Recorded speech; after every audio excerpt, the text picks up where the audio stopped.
Welcome to the Legally Speaking podcast. I'm your host, Rob Hanna. This week, I'm delighted to be joined by Judge Robert Bacharach. Robert graduated from Washington University School of Law and worked for Oklahoma firm Crowe and Dunlevy, practicing commercial litigation. He has worked as a federal magistrate judge for United States District Court for the Western District of Oklahoma. In 2013, Bob was appointed as the judge of the United States Court of Appeal for the 10th Circuit after his nomination from President Barack Obama.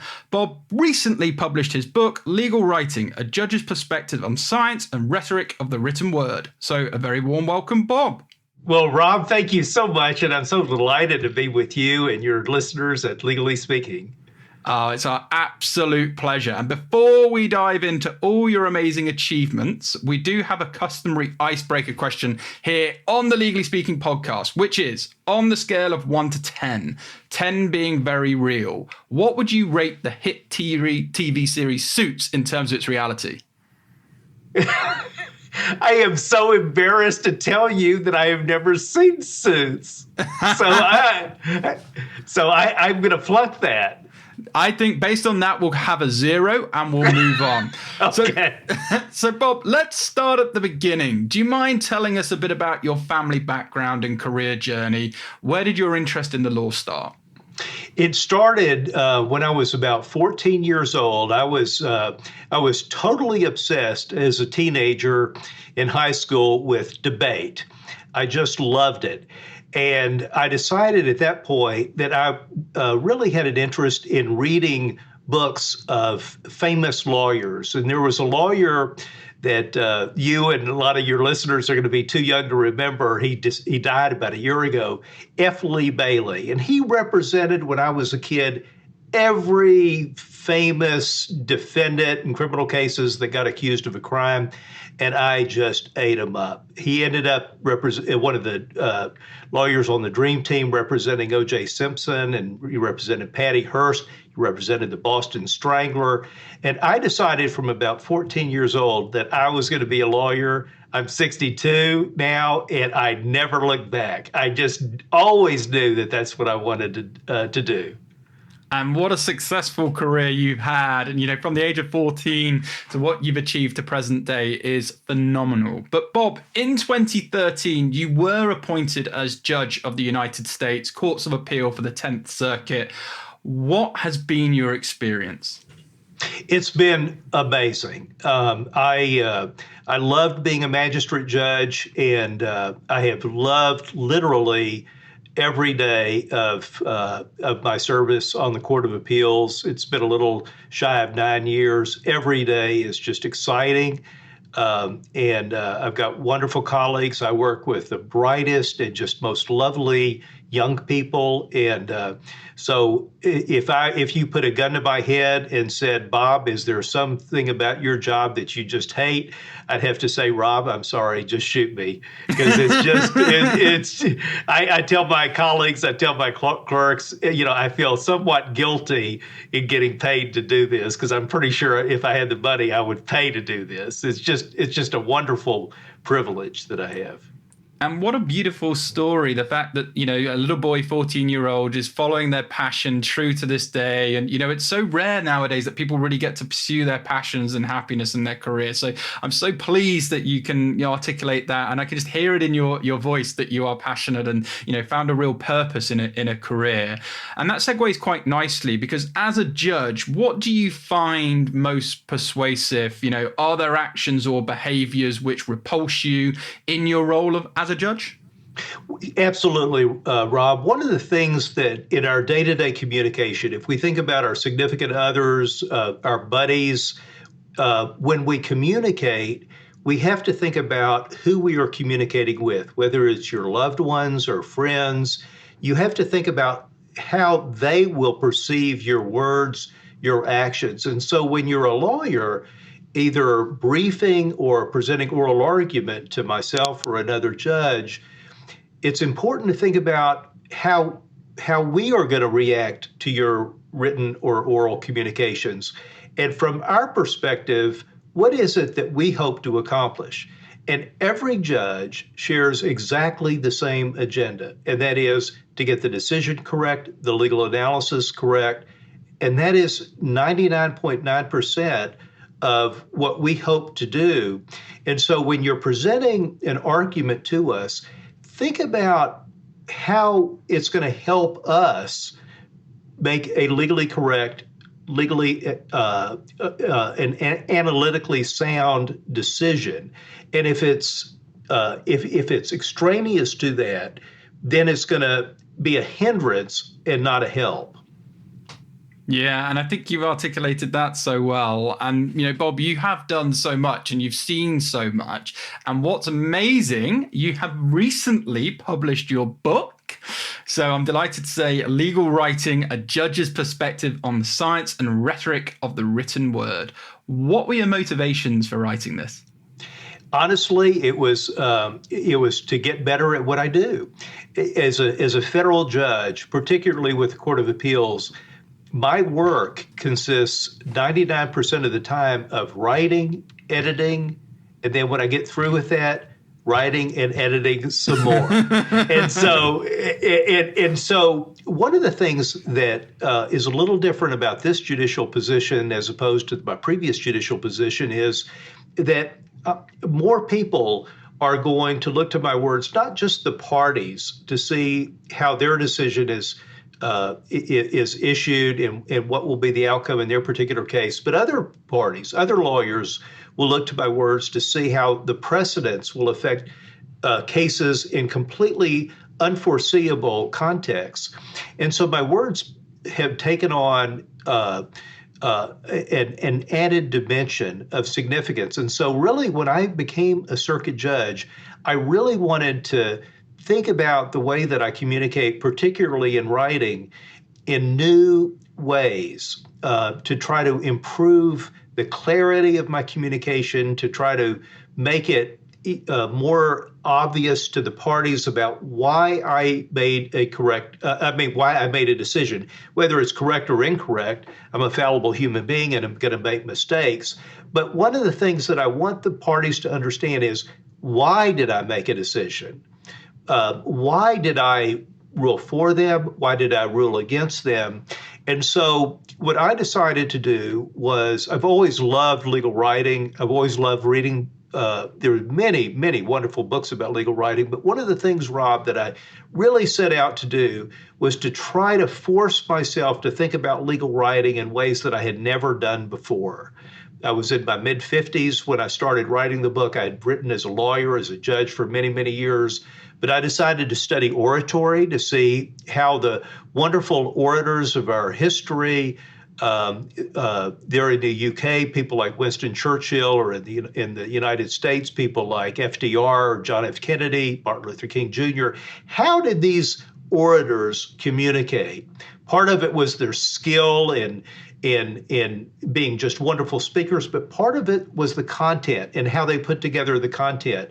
And then I also wanted to look at, how do those psychologists, they call themselves psycholinguists, who devote their careers to studying how the brain processes language, what is it that we can draw from their disciplines, from their empirical studies that might be able to be translated into the way we communicate in our own written language. Yeah, and thank you so much again for sharing that, Bob. And it's an awesome read, it has to be said. But in terms of sort of messages from this, what do you want your book to really convey? Why did you choose to combine cognitive science with literature? One of the things that I thought was important is that there's hundreds and hundreds of wonderful, wonderful legal writing books. But one of the things that I thought is missing in really all of them, some more than others, is that oftentimes we will rest on our intuition about how certain things will impact our readers. For example, many of the legal writing books will say, keep your subject and verb together, or the verb and object, together, or don't end a sentence in a preposition. What is it about these intuitive lessons why do people say that? Why do people say keep your sentences short? Why do people say use topic sentences or paragraphs, being relatively brief? And what I wanted to do was to test these sort of intuitive lessons that really populate most or all of the legal writing books, and see, do these really bear under scrutiny of those scientists that are empirically studying these types of intuitive instructions, and to see if they really bear out scientific corroboration or not. And so that's really what I hoped to do, Rob. Yeah, and did a tremendous job, it has to be said. And in the book, you draw on examples from many famous speakers, the likes of Martin Luther Jr. King, Franklin D. Roosevelt, John F. Kennedy, many, many others. Why did you choose these particular historical figures, and what can we learn from these orators about the way we write? One of the things, for example, that I hope is not the lesson in this book is that when we take these unbelievable orators, that this is beyond the ken of the rest of us. My hope was precisely the opposite. If you look at some of the wonderful speeches that JFK, Churchill, FDR made, you will see things that all of us can duplicate in our own way, in our own voice, in our own style. And for example, one of the things that I think that sets some of these orators apart is they have inherent credibility.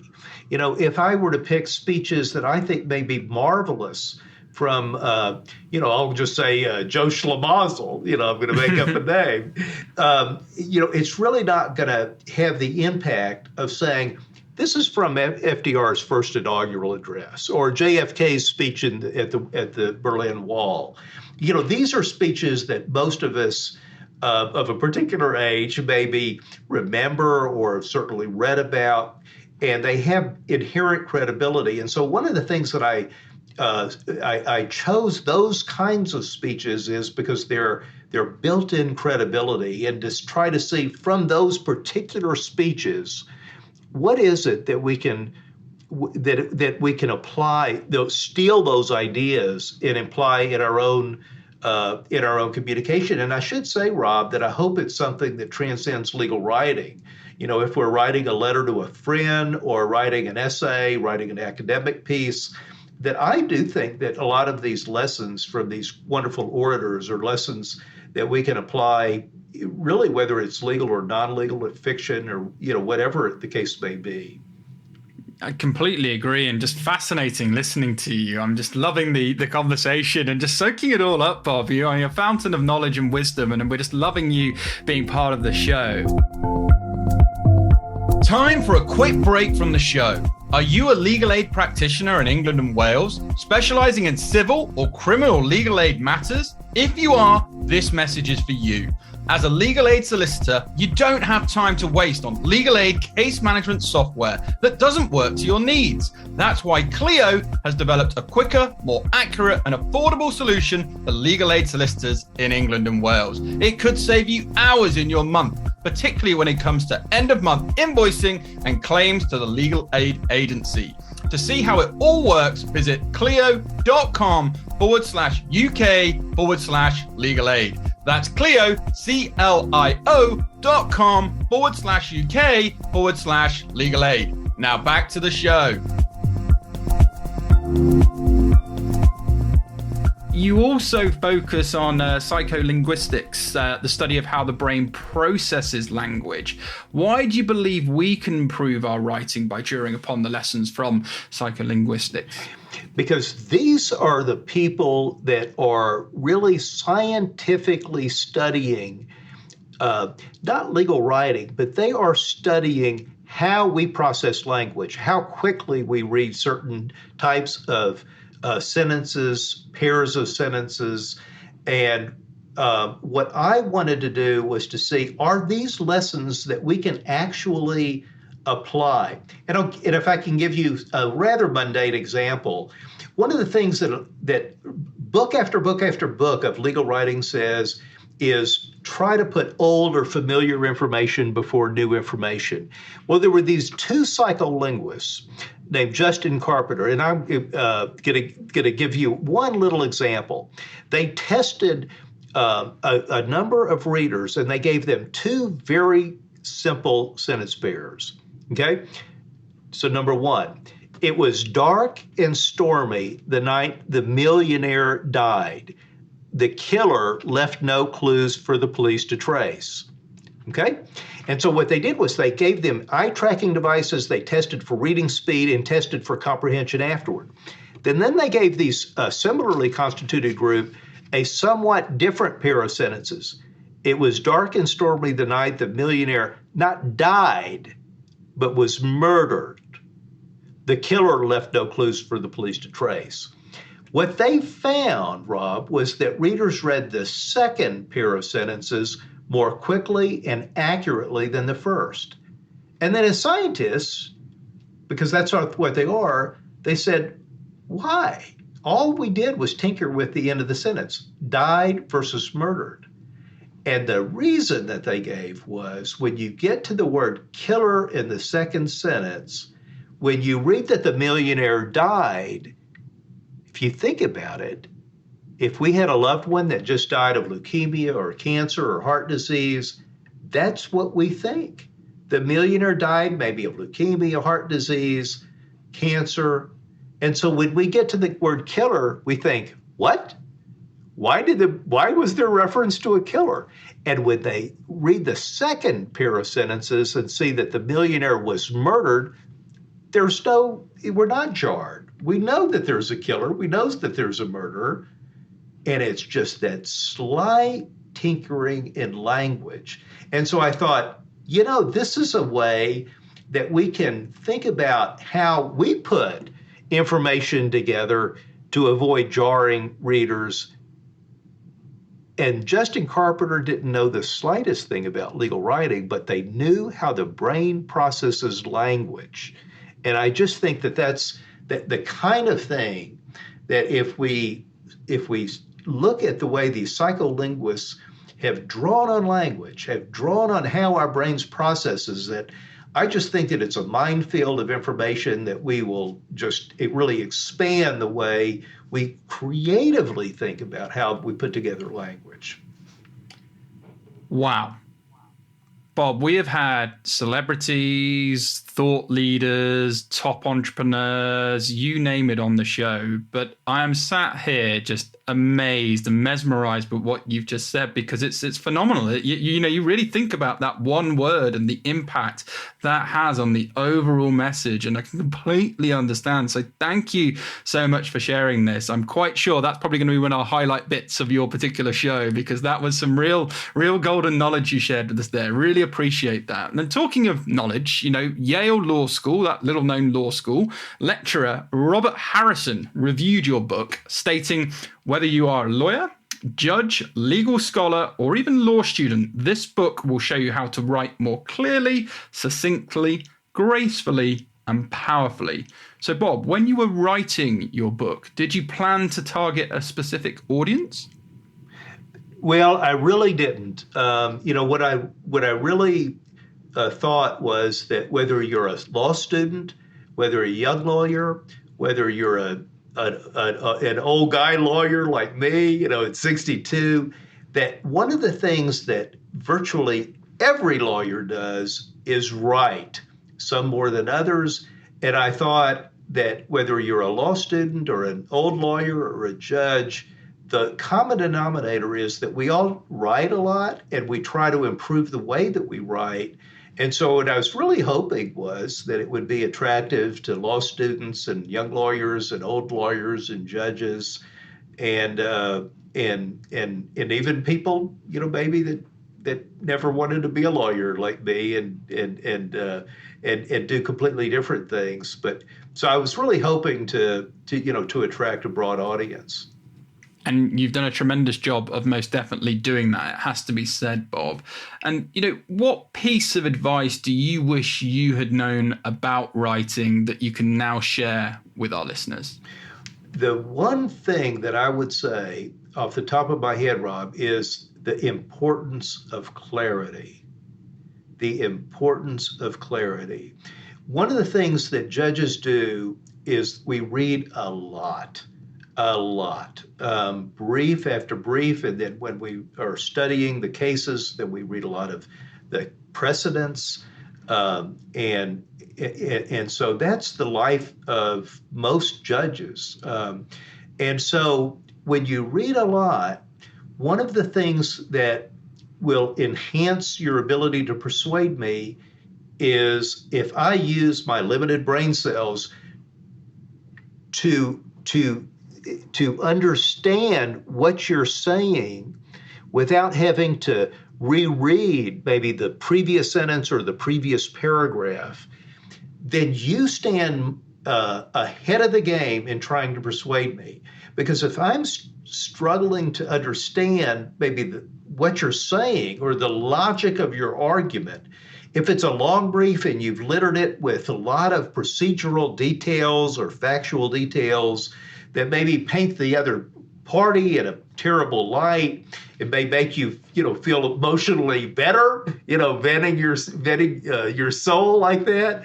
But one of the things that is going to inhibit me is putting together the logical progression of your argument. Because at the end of the day, what you want a judge to say is, if you persuade the judge to want it to rule in your favor, is what is the logical progression from A to Z for me to find in favor of Rob's position? And if you make your principal objective to make every sentence as clear as possible, the progression of your argument as transparent as possible, I think that one goal will absolutely trump every other goal in legal writing, the importance of clarity. Yes, and said so clearly and directly as well, Bob. It has to be said. And a mentee of mine sent me the book many years ago, Good to Great by Jim Collins, which I think is a fascinating read. So in your opinion, what's the difference between a good and a great judge? Well, but I think a great judge is someone who does not think of themselves as great. We all are fallible human beings. I am as fallible as anybody else. And one of the things that can inhibit me as a judge is to start thinking of myself in an arrogant way, because arrogance will inhibit your ability to listen, to improve yourself. And so one of the things that the greatest judges, I won't mention names because I don't want to leave anybody out, but I work with a lot of great judges. And one of the things that they're all different personalities, but one of the common denominators is that I guarantee you that none of them think of themselves as great judges. They think of themselves as fallible human beings. They will listen to me whether I am full of hogwash, and I'm fallible, and so sometimes I think I've got great ideas, and then I think about it later and I think that's really a stupid idea. I'm embarrassed that I ever had that idea. But we try to think about that the decisions are not about us. They're about the parties. And that, I think, is what sets great judges apart from others, is when they always keep in mind that the decisions are not about us, they're about the parties. We have, every single one of us are judges for one reason only: a bunch of luck.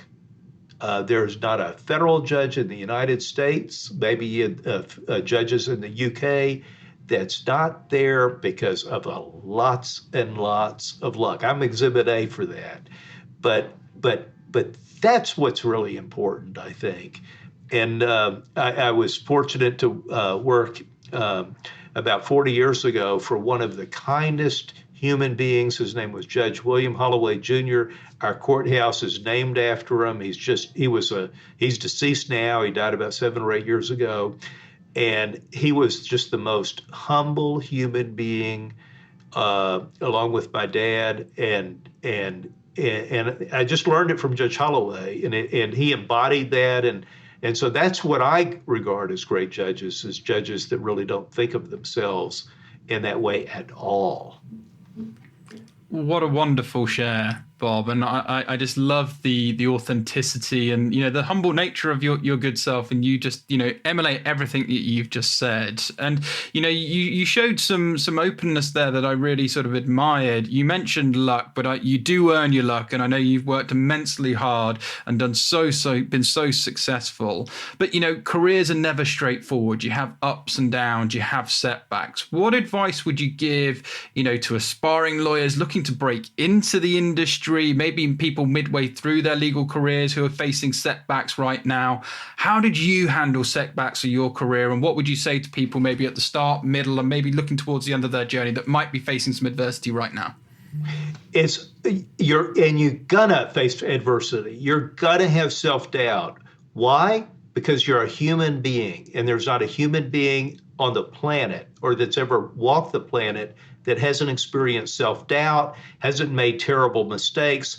You're gonna make mistakes. That's one thing that I didn't know that when I was a baby lawyer is, Bob, no matter how much you work, you're gonna make mistakes. And the more tired you are because you're staying up around the clock, trying to do your best, then you're more going to be even more prone to make mistakes. And so realize you're going to do that. You're going to make mistakes like every other human being, and realize that what that does is a golden opportunity to learn from your mistakes. And if we learn from our mistakes, we might make it again, but we make it 2 or 3 times, and then we're probably not going to make that same mistake. We'll might make others, but learn from those mistakes. And then the second thing I would say is, in addition to recognizing your own fallibility, is to get good mentors. Now, I was blessed. I mentioned one of my most memorable, wonderful mentors. Well, he was a mentor not only in the law, and I worked for him, so he was a great judge, but he was a great human being. And so I learned how to be a human being more so than even being a lawyer, from him.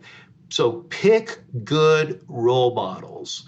You can pick role models that are great lawyers and lousy human beings, and I would say the lousy human being trumps out. Don't be a lousy human being and a great lawyer. Strive for trying to find role models that you really do want to emulate. You want to follow in their footsteps in how to be a human being, and by the way, in how to practice law.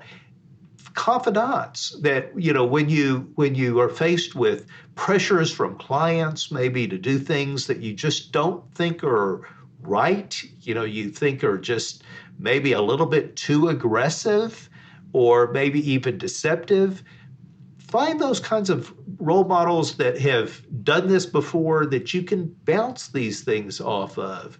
And if it's a little law firm, you might have opportunities from other lawyers. But if you're a solo practitioner who's hung up your own shingle, call your bar association. Call up an Inns of Court. Call up one of the industrial bar associations like the Federal Bar Association or the American Bar Association, and try to find good mentors. And I just think that's so important. Could not agree with you more, Bob. And thank you so much for sharing that. My grandfather was one of my greatest mentors, and he ran his own successful law firm over here in the United Kingdom. And I asked him questions all the time, and it just reminds me of some of the things he'd say to me. A person who never made a mistake never existed. People don't care what you do for them, but it's how you make them feel. And wealth will always whisper. Remain humble and grateful for the good things in life. And I think, you just emanate so many of the things that one of my greatest mentors taught me and what you shared there, Bob. And I guess that finally leads me on to, where people can soak up all of this knowledge. So where can people go to buy your book? And was there anything special you wanted to give our listeners today? Well, there is a discount code. I think that you all, I don't. It's the American Bar Association Press. And on their website, you can call the 800 number or do it through the web. And that they do offer I don't want to sound like a commercial hawking my book, but they have a discount code that would allow any listener to purchase it at a 20% discount through the 31st of August, 2022. And of course, if someone's a member of the American Bar Association, they offer other discounts. But, off the top, they offer for both ebooks and print books a 20% discount through the 31st of August. But it's through the ABA, the American Bar Association Press website. And that's so kind of you, Bob, to do that for our listeners. And Bob's book is The Legal Writing, A Judge's Perspective on the Science and Rhetoric of the Written Word. And they use the discount code LGLFBRA. You might just want to pause that and rewind if you're listening to this particular episode and pop that in and visit that website. I mean, Bob, it's been an absolute pleasure having you on the show. If people want to follow or get in touch with you about anything we discussed today, what's the best way for them to contact you? Feel free to shout out any particular web links or social media handles, and we will also be sure to share them with this episode for you too. Well, I'm embarrassed to say I don't have any of those things. So I'm the last human being without Facebook or Twitter. So I don't have any of those things. But if people would like to call me or email me, I'd just be delighted. Yeah, absolutely. And what a refreshing world that would have been back then now with all the digital noise that is out there. But Bob, it has been an absolute pleasure once again having you on the show. I've just been starstruck throughout our conversation. I feel like I've been through a mastermind and wealth of knowledge in a short period of time, but we'd like to wish you lots of continued success with your future pursuits and of course with the book. But from all of us on the Legally Speaking podcast, over and out. This week's review comes from Stylish in the City 23. Educate, entertained, and inspired. 5 stars. Rob has done an amazing job of educating, entertaining, and inspiring his audience. Rob is not only a dynamic podcast host, but also a captivating guest. I've had the pleasure of having Rob as a guest on my podcast, Mesmerizing Marketing, multiple times. Rob goes the extra mile to provide value to his audience. Highly recommend the Legally Speaking podcast. Thank you so much to Stylish in the City 23 for your lovely, kind review. From all of us on the show, we appreciate you.